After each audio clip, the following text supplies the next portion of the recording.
5S ကိုဘာလို့လုပ်လဲအလေလွင့်နေမရှိကြလို့ motion weight တွေရှာဖွေရတဲ့အချိန်တွေအဲ့ဒါတွေမရှိကြတဲ့အတွက်တော့ 5S ကိုလုပ်လိုက်ပြီးတော့အလေလွင့်တွေကို short ချဖို့အတွက်စူးစမ်းတာဖြစ်တယ်အဲ့တော့တောက်ချောင်းမှာအနီရောင်တွေအစိမ်းတွေတွေ့မှာပေါ့နော်အနီရောင်တွေကအလေလွင့်နေအစိမ်းရောင်ကပတ်စံရတဲ့ activities တွေအဲ့တော့အနီရောင်တွေကိုကျွန်တော်တို့ဖယ်ထုတ်လိုက်မယ်အနီရောင်တွေကို short ချဖို့စူးစမ်းမယ်အဲ့လိုလုပ်လိုက်တဲ့အခါမှာဒါကဘာဖြစ်သွားလဲဆိုလို့ရှိရင်အချိန်က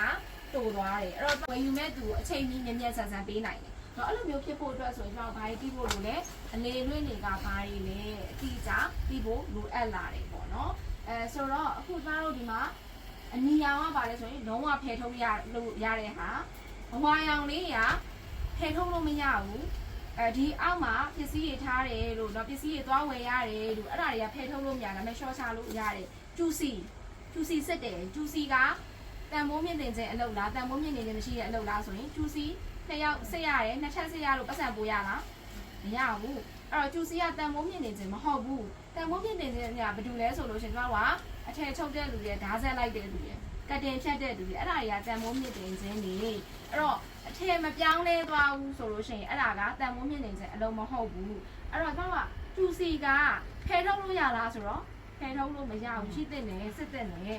တော့အဲ့ဒါဘယ်ထဲမှာရှိလဲလို့ကျူစီကအဝါထဲမှာရှိတယ်ကျူစီဒီအဝါထဲမှာရှိတယ်။ဘာဖြစ်လို့ तू ကဖယ်ထုတ်လို့တော့မရဘူးဒါပေမဲ့စစ်ရမယ်။နော်စစ်ဖို့လိုအပ်တဲ့အတွက်တော့ထားရတာဖြစ်တယ်။အချို့လုပ်ငန်းတွေမှာရေသွေးကိုအရင်ကယူဆိုင်ရတော့သူတို့ရဲ့ line တွေကသူတွေမယုံရတဲ့အခါမှာကျူစီကို3ထပ်လောက်စစ်ရတယ်။အဲ့ကျူစီ3ထပ်စစ်လို့ဝန်ထမ်းတွေခန့်တာတွေက blue အိတ်ကတ်ထည့်ရလဲဆိုရင်ပိုင်ရှင်ရဲ့အိတ်ကတ်ထည့်ရပေးရတဲ့အချိန်ကြီးရတယ်အဲ့လိုပဲပေါ့နော်။